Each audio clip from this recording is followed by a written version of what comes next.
Welcome everybody to our session, Facilitation Competencies for Agilists. What is it? It's Thursday, 22nd of October, and we're at the Agile Tour London conference. My name's Martin Gilbraith. I'm going to be your facilitator for this session, up to 75 minutes long. Thank you, Megan, for joining me as co-facilitator today. Would you like to just say hi? Hi, I'm Megan Evans. I'm based in South Wales. I am a facilitator and work across, well, the public, bit of the private, but mainly the not-for-profit sector. Thank you. Let me say a little bit more about myself and also about this session before we get stuck in. Hopefully you've seen the bios of both of us on the session description. I'm a certified professional facilitator of the IAF, the International Association of Facilitators. Both of us are IAF members and both of us are on the board of IAF England and Wales at the moment. And also both of us are facilitation trainers for ICA UK. That's the Institute of Cultural Affairs, which is the originator of the methodology that we're going to be using and sharing with you today, known as Technology of Participation. So I've been trained in ICA's TOP methodology about 30 years ago and been using it ever since in various different roles. I've been a professional facilitator for about 20 years and a CPF for about 12 and became a CPF master this year. So this session is all about facilitation and facilitation competencies. And the CPF, Certified Professional Facilitator, accreditation that I mentioned is a competency-based assessment. So we're going to be looking at the competency framework that's used for accrediting certified professional facilitators, and we're going to invite you to look at that. And we're going to be using a method of ICA's Technology of Participation and demonstrating that facilitation method to enable you to explore these competencies and discuss them amongst yourselves. And in particular, to look at how relevant and applicable are they for you as Agilists, and how relevant and applicable are they particularly in this online context that we find ourselves in today. So the aims of the session, if I can find what's causing my screen not to move. Oh, there we go. So we are on air. And the aims of the session: to enable all of you to connect, share and learn with each other and others sharing an interest on this topic of facilitation in Agile. To experience the conversation method of ICA's Technology of Participation. That's the method that we'll be using with you. And also to share some sources of further information and support. So we're going to demonstrate the method, have you look at the competencies, and then we'll be talking through a little bit with you at the end, what we did, how we did it, and sharing some information and some further resources. And the structure of the session looks something like this. Overview we're in right now. Introductions, we'd love you to introduce yourselves in the chat.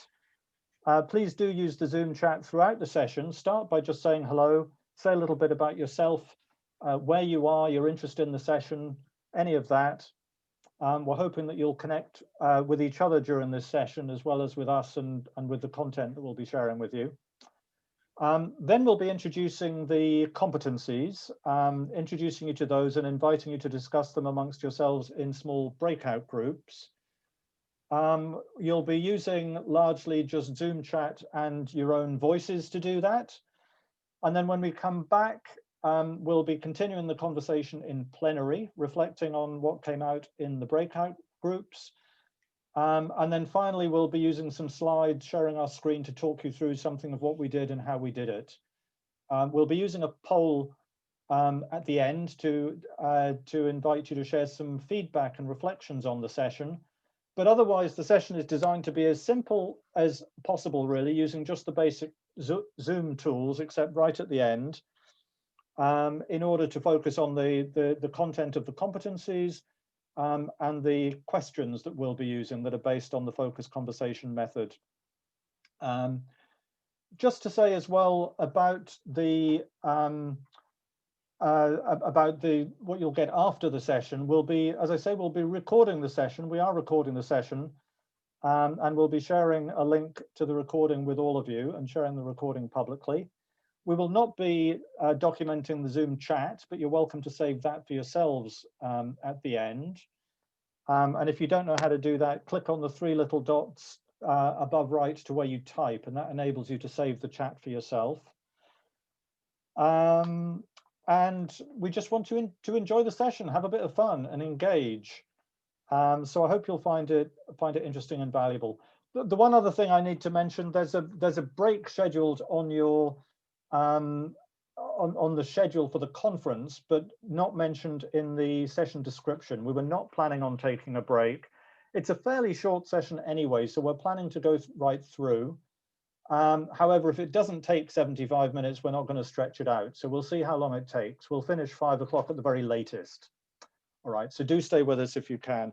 Are there any questions about any of that? Do please open your mic, raise your hand in the participant list, or just shout. Any questions, or are you ready to go? You're ready to go. All right, thank you. In that case, let me share my screen or invite Megan, are you ready to share your screen with the competencies?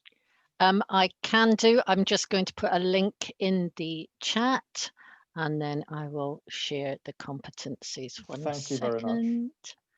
There we are. Thank you. So I hope what you see in front of you now is the IAF Core Competencies. There you go. So this is the core competencies on which the core competencies of a facilitator, developed by IAF about 20 years ago through a very long, elaborate participatory process that took about 2 or 3 years, I think, to come up with them. Hundreds of facilitators all over the world contributed to developing them. Basically, they answer the question, what skills, knowledge, and behaviors must a facilitator have in order to be successful facilitating in a wide variety of environments? And it's broken down into 6 main areas that you can see there. Megan, if you click on one of them, you could demonstrate for us that there are sub-competencies within each of these and sub-competencies within each of those. So it goes quite deep. We're not going to ask everybody to look at all the detail of everything, but what we're going to invite you to do is to go into breakout groups of 4 or 5 people each. And in the first couple of minutes, introduce yourselves, say hi, and decide amongst yourselves very quickly which one of those 6 top level core competencies grabs your interest, which one of those 6 do you want to focus on? And then we're going to invite you to focus on one of those 6 core competencies and explore it in some depth. And we're going to invite you to respond to 2 particular questions, which Megan is also going to put in the chat. First of all, address any questions of clarity with each other. In other words, is there anything unclear about the sub-competencies within this area? Anything you don't understand? See if you can help each other understand them, and be prepared to come back to questions with us if there is anything that you can't clarify for yourselves. And then secondly, how have you known or seen this competency in practice, either online or face-to-face? So have you noticed yourself? I mean, do you think you're competent in this area, or people that you know, people that you work with? Is this something that you know you're not competent in and need to be, something that you've struggled with, for example? How have you known or seen this in practice, either online or face-to-face? So thank you, Megan, for sharing the questions in the chat there, and also the Zoom link. Are there any questions about what you're going to have to do? We're going to give you about 15 minutes in groups of 4 or 5 to get started. And there's a help button in the Zoom room. So if you do have any questions, or if you get stuck, feel free to hit the help button, and either Megan or I will come racing to answer your questions. Is that all right? Any questions? Are you ready to go? We'll give it a try. Very good. Thank you. In that case, Megan, when you're ready, please right, take the groups. I'm going to put you into breakout rooms in 3, 2, 1. Hi. Welcome back, everybody. Give us a thumbs up or oops, or a love heart or something if you had a good conversation there in your There Zoom we are. reactions. Thank you, Joseph. Yeah. Ooh, Pete, well done. Yeah. Welcome back, everybody. Are we all back? Think so, yes. How was your conversation? You may have noticed I dropped in very briefly on each of you, and you all seem to be having a good conversation. Give me a wave or a thumbs up or something if you had an interesting conversation. Yeah, okay. Excellent. Well, let's continue this conversation now here. And for this, I'm going to start by, well, I'm going to hear from as many of you as possible, I hope. So please do be ready to respond and to speak. And please also do open your camera if you're willing to do so.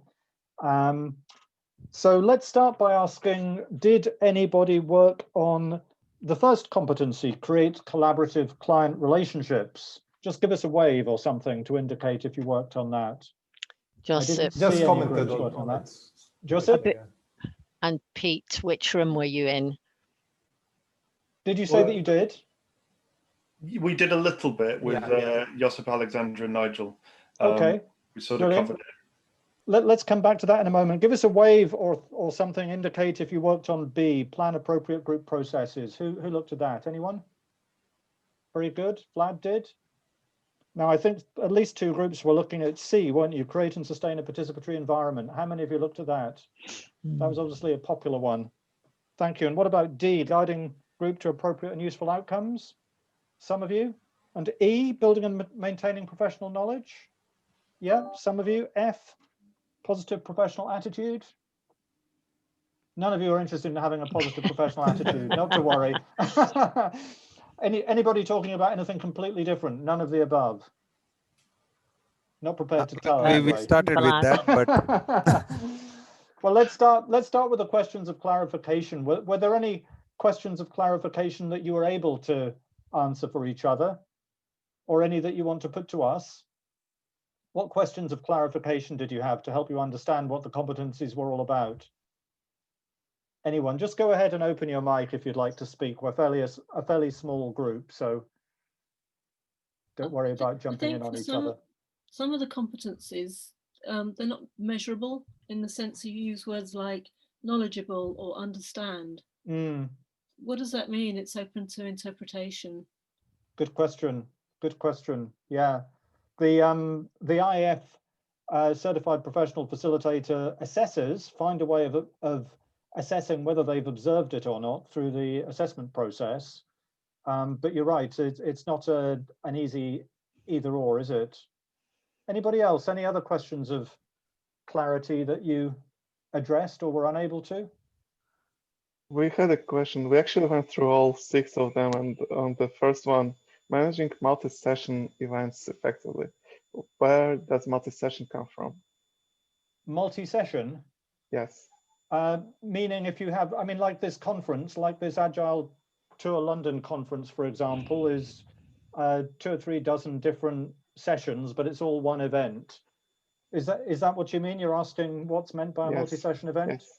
Yes. Yeah, so it's how to design something, you know, with multiple sessions, all part of a single event with a single aims and context. Maybe condensed into a few days like this, or maybe spread over a much longer period. That's what's meant by it. Any other questions of clarity or any examples that you shared? What are some examples that you shared of where you've seen any of these applied in practice?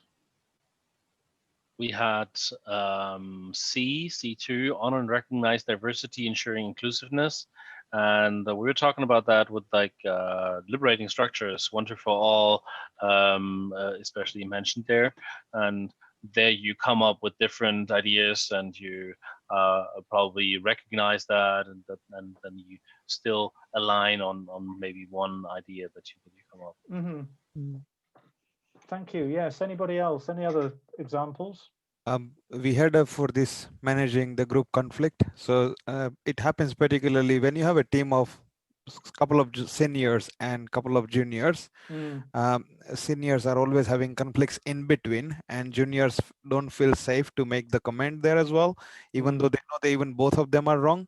So it is very important to give them a safe environment, so they feel that they are allowed to talk openly. Yeah, absolutely. To keep your environment healthy. Thank you. Anybody else?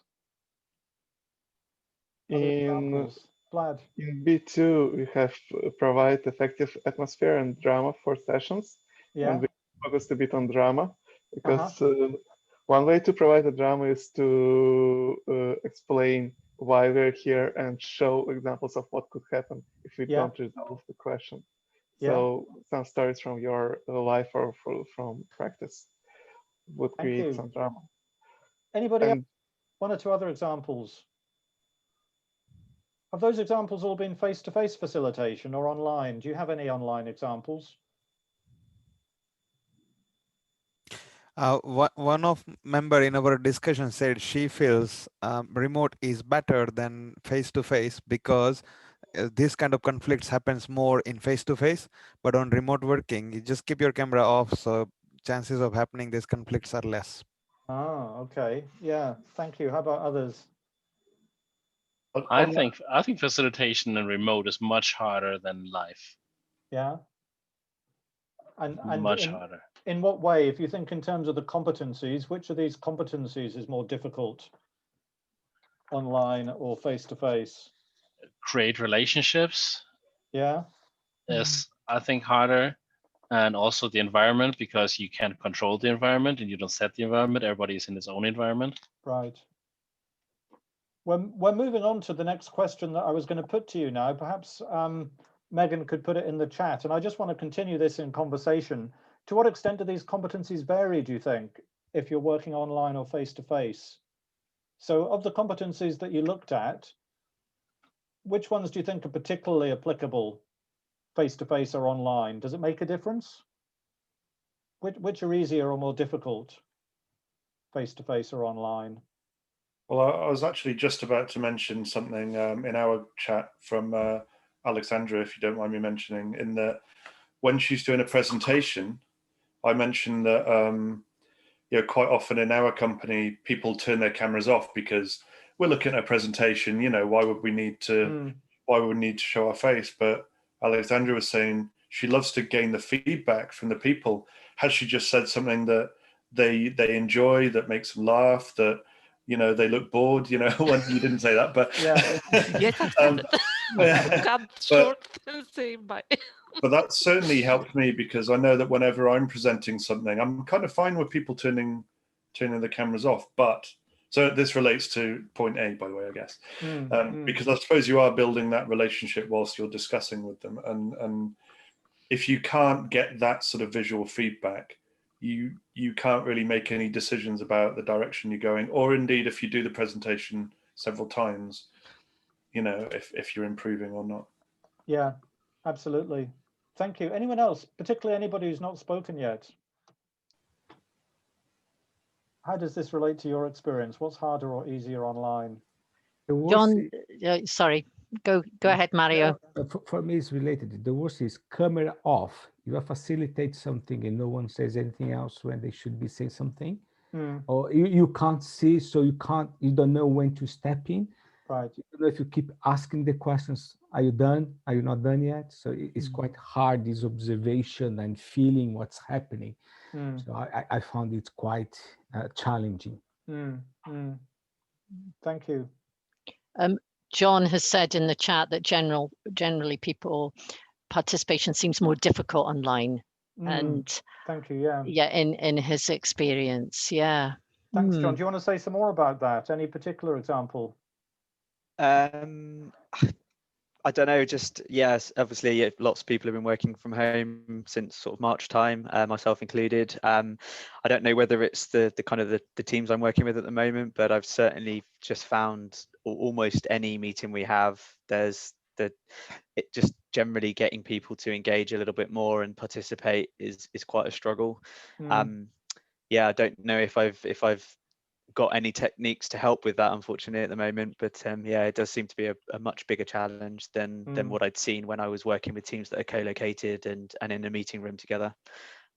Yeah, so just highlighting that, really. Thank you. It's I think that Jitendra mentioned it very early. He said that there's less conflict when cameras are turned off, and I think that the C creates a sustainable and participatory environment. Everything is kind of diluted, the positive and the negative. It's kind of more of a flat line. And is that a good thing or a bad thing that everything's diluted? I mean, is it good bad. to have less conflict, or are you missing something important? Exactly. I would say it's not such a good thing. Yeah. Thanks, Kate and Pete and Vlad, for your comments in the chat. Would any of you like to say some more about those? Missing the conflicts earlier is a problem, because if the conflict happens as soon as possible, we'll find a solution right away. If something is boiled off a few days or few weeks, and we as a Scrum Master are not realizing that it's something going on in the background between our team members, it can be quite difficult to resolve it. So even missing the conflicts is something that I've missed with working remotely. Yeah, I think definitely conflict can very much be a good thing, and I agree with Josip. I think it dumbs it down from both sides. It's sort of, you don't get the sort of bad conflict or the good conflict, and if you have no conflict at all, then it's just people talking to no one, so it's pointless.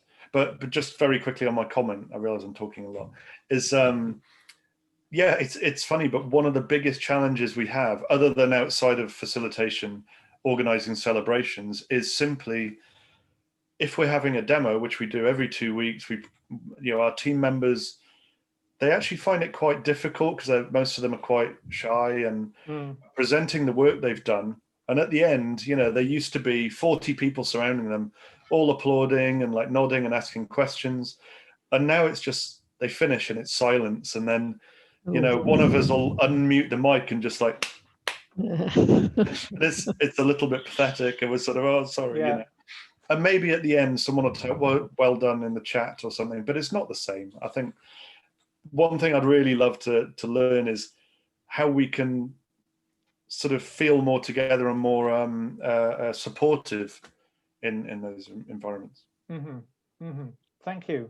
Just as a thought, Pete, you might want to download some celebratory music that you play every time, just like they do in those cheesy radio programs, but just something that's almost becomes part of your culture within your organization, because that does sound pretty painful. Yeah, I mean, I thought about maybe sending all my team a flag which just said well done on it or something, or congratulations. Or even just sending it, they can print it themselves, but people don't have printers anymore. But yeah, and that's the other thing. We're actually trying to avoid it being really cheesy as well. That's awesome. Thank you. The thumbs up and thumbs down thing works all right, as long as there's no one from the Arabella. During presentation, a lot of people send the GIF and emojis and things, but presenter is not actually keeping eye on the chat, so he doesn't know what's any way of interaction. Good point, actually, Jitendra. I did exactly the same, did a session and there was silence, and because I couldn't see the faces, I had this horrible sensation they might have either all gone or they didn't like it. I don't know, but I did get feedback later on that was very supportive, but I did come off the session thinking nobody liked it because I didn't get that applause. Let me invite you to take another look at the competencies page, please, if you're not already there, and take a look particularly at the competencies that you did not look at closely in your group, and have a think now. Firstly, which of those do you think would be most difficult in your current context, particularly if you're currently working online and not used to it, perhaps? Which would be most difficult or challenging for you? And what can you do to develop your own facilitation competence, individually or together as Agilists and as peers? What are some things that you could do to become more competent as a facilitator yourself? Any thoughts about that? And I'll ask Megan to put that last question as well into the chat.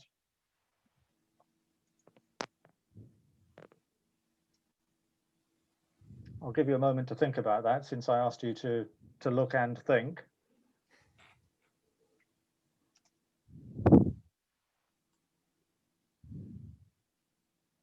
Well, one thing about being remote, though, is that we're all on the same playing field now, whereas we work with distributed teams. So we'd have some people in the office who you'd always be talking to, and you'd forget about the people on the phone. So I think with the right techniques, it actually could be better. Yeah, absolutely. I think so. Anyone else?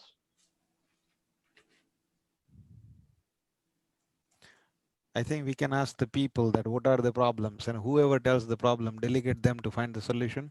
So after 1 week, everybody will come with the problem plus their own solutions and try to use the best one. Thank you. Anyone else? What are some things you could do to develop your own facilitation competence further, individually or together? I can tell that I myself find events like this and also webinars and meetups very useful, because there are things that you can read about, but hearing experiences from other people and examples of how they're using, they finding the skills, it's really much better than just reading about it. Thank you. Anyone else? Yeah. I think, I mean, if you can take the opportunity to maybe observe other people doing it, I think that's probably, I mean, I know, you know, conversations and stuff generally are safe spaces and things like that, but if you can get into these things, I think that might be even easier now remotely, because you can just hop in and be, you know, behind the scenes rather than having to turn up and people wondering what you're doing, hulking in the corner. I mean, I think, you know, you can read, you can talk about stuff, but seeing it in action might give you an idea, might, you know, something you could do, or you might find a situation that you didn't know was going to happen and you go, oh, how would this deal with it? How would I deal with it in the same situation, maybe? Absolutely. Anyone else? Yeah, I think I also agreed with Jim. I mean, not only participate in those facilitation sessions, but also getting exposed to decisions that, you know, you may become a step out of your comfort zone and, you know, start facilitating. Even if you make a mistake, I guess at the end of the work, you're going to learn from it, right? Thank you. Well, let me draw this conversation to a close now by sharing a couple of top tips of my own. And I don't know if you know that it is actually International Facilitation Week this week. Guess what? And there are something like 230 sessions going on all week. I know you're all committed to this conference already, so you might be a bit busy these days. But if you've got any time to spare, perhaps in the mornings, take a look there. You'll find there's loads of free sessions going on all week, if you're interested in checking out any of those. And if you don't have much time this week, we'll take a look at IAF England and Wales that Megan and I are both very much involved in. Or if you're not in England and Wales, there are about 40 other chapters around the world.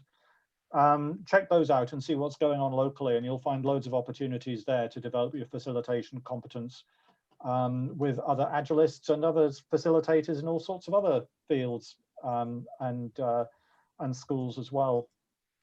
So you may or may not have noticed, but I asked a few questions to lead you through that conversation, and those questions were based on a model. They were structured on the basis of a model which forms the top focus conversation method. That was the method that I was using to lead the conversation, and I'm going to take 5 or 10 minutes now to share a few slides with you and talk you through the methodology and the model that those questions were structured on. So I'm going to share my screen now. Let me see. And oh, I'm still on session aims and process. Here we go, technology of participation. So hopefully you can see that. So I mentioned that Megan and I are both trainers with ICA UK and ICA's technology of participation facilitation methodology. So this is a system of tools and methods developed by ICA in its initially community development work and latterly also organizational development over about 50 years worldwide. The values behind the top approach you see on the left there, and the core methods you'll see on the right. The top methodology can be applied for all sorts of purposes in all sorts of contexts. But here are some of the key methods, and we're going to be looking today particularly at the focused conversation method, which is the one that I was demonstrating just now, and it's kind of the basis of the whole approach. So the focused conversation method is based on a model called ORID, and it's a model of how we as human beings experience life, how we think when we think clearly, and how we respond and react to what's going on around us and within us. Facilitation is essentially a leadership role. It's essentially a group process leadership role. And because we're, as facilitators, we're trying to lead groups of people through a process with some intention, what better model to use for designing our process than a model of human process, a model of how humans actually think and behave. And that's essentially what this is. So the model says that all of us experience life initially through our senses. So through our senses of touch, taste, smell, sight, and sound. That's how we know we're alive. That's how we know what's going on around us. And that's the first stage of our experience. Based on our sensory perception, we have some kind of a reflective level response, emotions and feelings, maybe associations, immediate gut level reactions. So we might be surprised, we might be confused, we might be shocked, we might be delighted, we might be reminded of something. We might have just some kind of uneasy feeling that we're not, really comfortable with this or whatever, but some sort of intuitive, emotional gut level response. That's what we call the reflective level. The third level of the model is what we call interpretive, and that's where the head kicks in and we begin to make sense, both of our sense of our reflective reaction, but also of our sensory perception. So we begin to develop theories of what's going on within and around us and why we feel the way we do in reaction to what we've experienced. And the fourth level, the final level, is what we call decisional. And that's the level at which we actually come to some kind of resolution or conclusion, maybe even a decision or an action. But it's as if the decisional level puts all previous three levels in a box. That's what the little symbols are for at the top there. If you see that, let me see if I can find a, there you see, not very well drawn, but you know what I mean. It's as if the decisional level encompasses all three previous levels. It's based on the objective, reflective, and the interpretive that you come to some sort of conclusion or resolution. Now, the model says that all of us are going through all four of these levels all of the time, and we're mostly, it's mostly subconscious. So, for example, my alarm clock goes off in the morning. I hear it through my half sleep. I roll over sort of on autopilot and hit the snooze button to make it stop. Gradually, I begin to realize I'm waking up. It's time to get up. So I hit the snooze button and switch the light on to make sure that I stay awake. The point is that by using this model to design a process to take a group together through a process to achieve an aim, we can help everybody in the group contribute where they're strongest, because some people are stronger and more comfortable at one level than another, and some cultures are stronger and more comfortable at one level than another. But also we can make the process as a whole more robust, more complete, and more transparent. People can better understand how they came to the conclusion that they did when they go through the process slowly and explicitly like this, and they can also better understand how each other came to the position or the conclusion that they did. So how do we use this in the focused conversation method?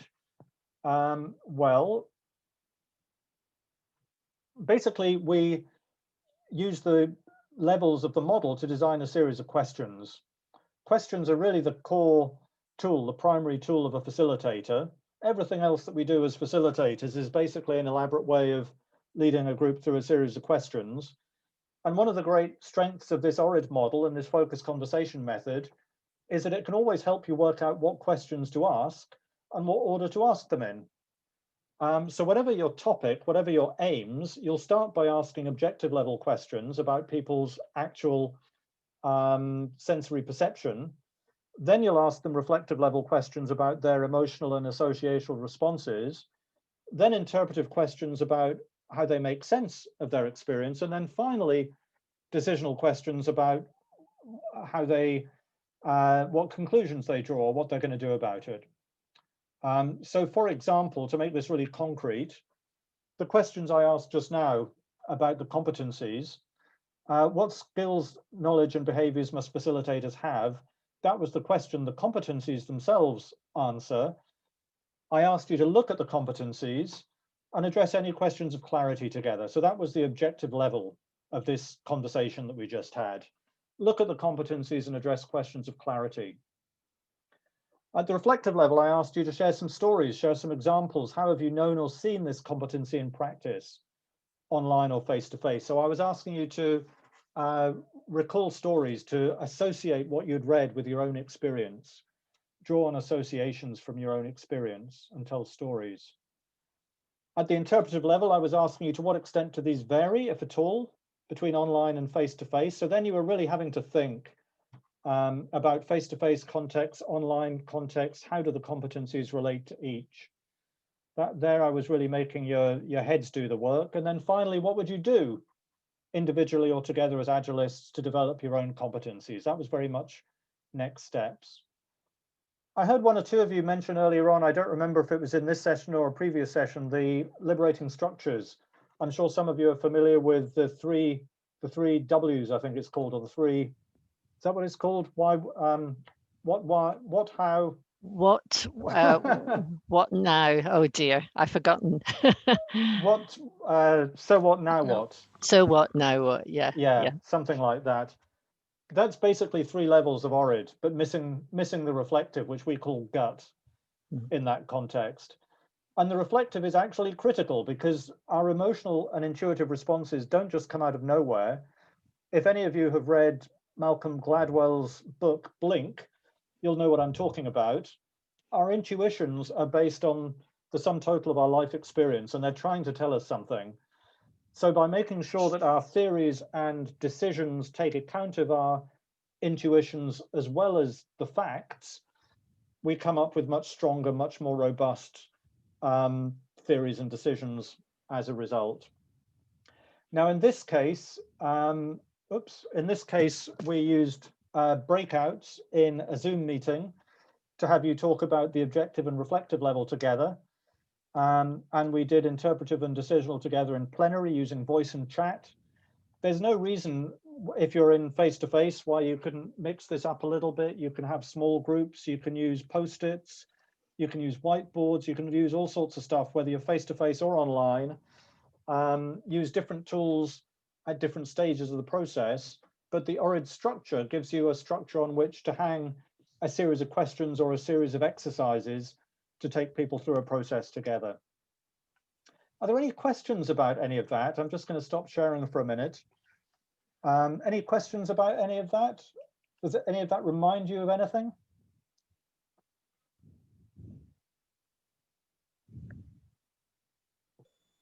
I'm good. Yeah? All good? My experience is that every time I see another 3 or 4 level model like the liberating structures one, or there's another one, Kolb's learning cycle. I don't know if any of you are familiar with that, a theory of adult learning. They all seem to map very nicely to ORID, which suggests to me that there is really some kind of fundamental truth to this. It's not unique. ORID, other people have come up with other similar models, but the fact that they are all somehow similar suggests to me that there is something fundamentally true underneath all of this. And certainly it works. It works really, really well. So let me just share the last couple of slides. So if you're interested in finding anything more about ORID and the focused conversation method, there's a book about focused conversation in the workplace. And in the slides that I'll share afterwards, there's a link to this. You'll find it in Amazon and any other good bookseller. And in there, there's an explanation of the method and how it works, but there's also 100 sample conversations, which give you 100 templates that you can adapt and apply to different workplace situations. I mentioned at the beginning that Megan and I are trainers with ICA UK. There's also a training course, which has been going about 20 years face-to-face. We're just starting to deliver it online, obviously. Group facilitation methods is the one that covers the focus conversation method. It also covers a consensus building method, the consensus workshop method. And there's some other links in here as well you'll get when I share the slides afterwards.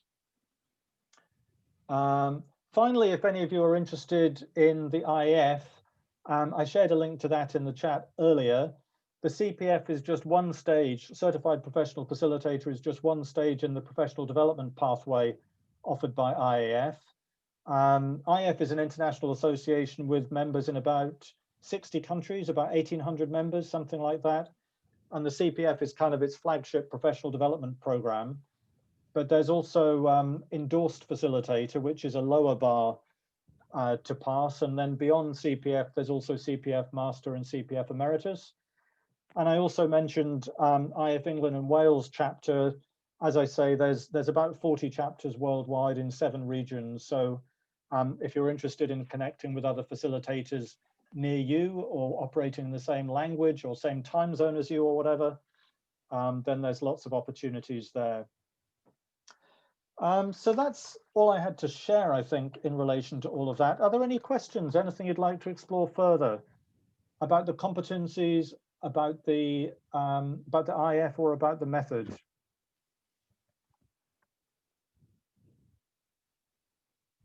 All good? I think I want to just go away and read all those links now, so I need to digest it a bit. Absolutely. When do you think the first trainings will be available? Sorry, Pete. Say again, Josip. When do you think the first trainings, the online trainings, will be available?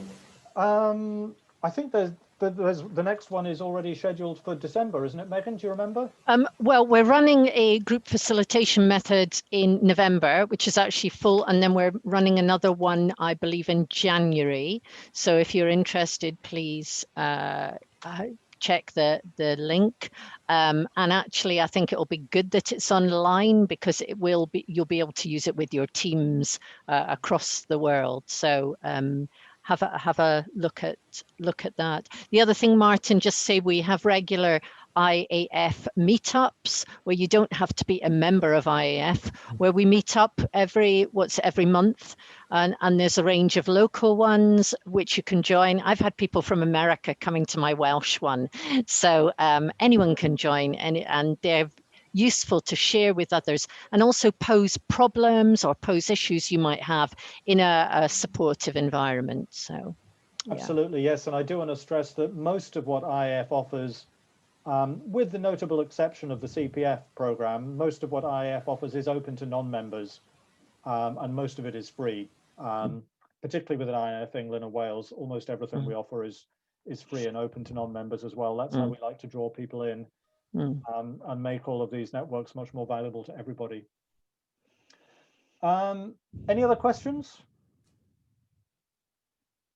In that case, let me share. Well, I'll ask Megan if you could to fish out the Mentimeter link, and I'm going to share my screen. We're going to ask you to share. Oops.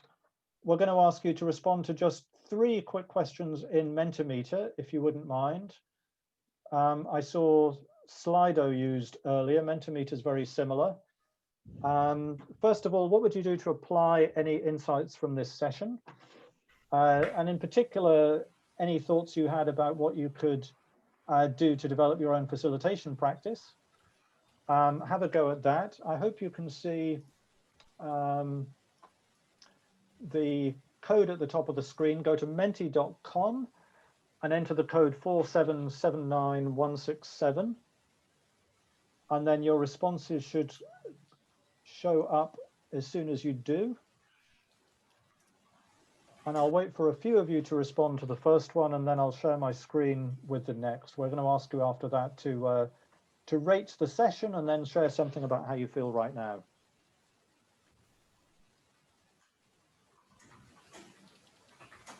Anybody having any difficulty getting into Mentimeter? Any questions about that?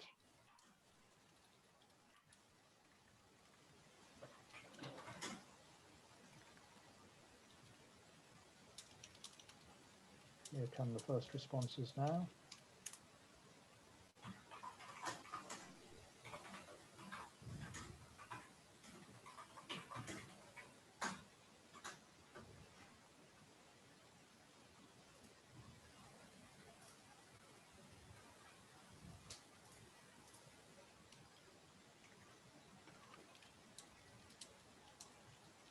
Very good. 7 responses so far.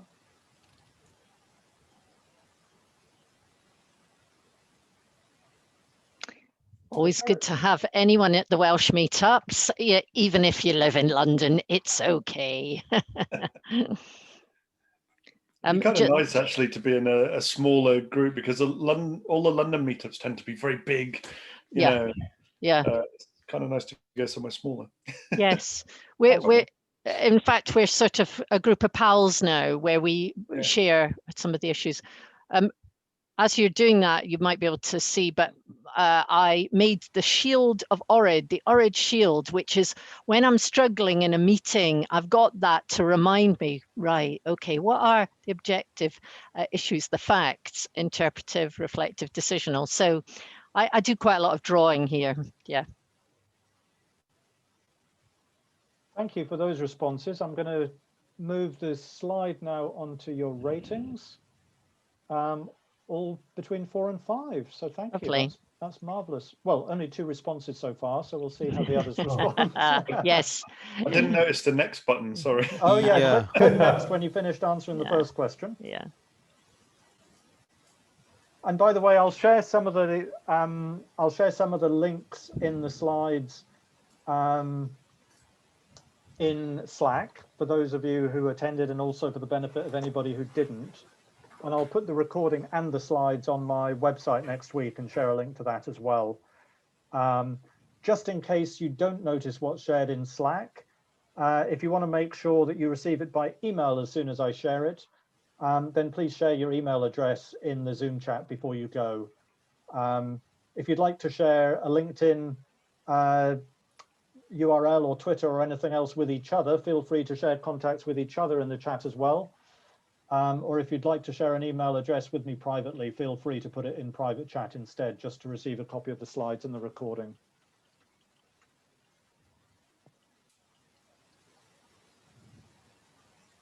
Well, that's very gratifying. Thank you very much. High rates on most of those. Let me move us on to the final question. How are you feeling right now? Inspired and happy? Well, that's lovely. Good. And you're happy makes me happy, so thank you very much. Anybody like to open their mic and speak to share any closing reflections or feedback? I'm going to stop sharing now as we do that. This was the last session of the day and it was full of energy. Thank you. Normally last session is almost sleepy and boring, but it was still good. Thank you. Well, it wouldn't have been lively and energetic without all of your energy, so thank you very much. Anyone else? Quite inspiring, thanks. I kind of agree with Chite. Lovely. I think it's great that it's 75 minutes instead of half an hour, because you have time to actually get more in depth. Okay. There was a question in one of the sessions earlier about how, if you had your perfect online meeting, what would it be like? And then a couple of us said it'd be like a cozy chat in a pub. And it was a bit like that. It was a bit like a few of us got round, we've got a pint and we've gone, yeah, you know, this facilitation thing, you know, it's tricky, isn't it? And we've had a good old chat about it. And I think, you know, as Jitty said, it's been sort of I want to say bright and energetic, and it's certainly wasn't boring. So great. Well, I'm delighted you say that, Pete, because that's exactly what the conversation method is supposed to make it feel like. It's supposed to make it feel like a conversation. Yeah. And to help the group go from a sort of a surface level conversation to some depth and some connection with each other and with the topic. So if it's done that for you, it served its purpose. Yeah. We talk about too many meetings and that, and I think, you know, if more people learned how to facilitate, we'd get a lot more done and a lot less meetings. Hear, hear.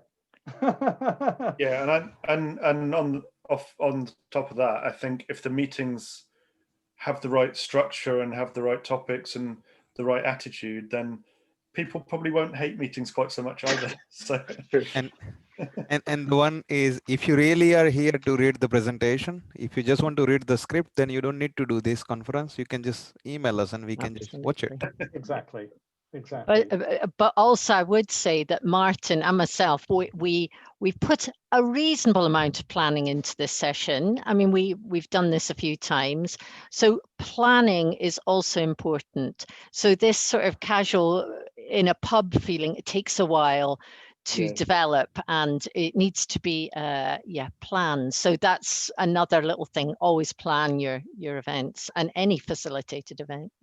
Judy mentioned that in the keynote today, didn't she, in relation to the Lego series playbook that just came out, which is an amazing illustration of just how extreme planning can go. If you especially online, it makes a huge difference. If you think what you're trying to do is difficult to do online, have a look at the Lego Serious Play book, and that illustrates if you can do that, you can do anything, if you ask me. That was an inspiration. Thank you all very much indeed. I've really enjoyed it. I hope you have. Look out for the slides and the links in Slack or by email next week if you've shared an email address with me. Thank you very much and enjoy the rest of the conference and the rest of the week.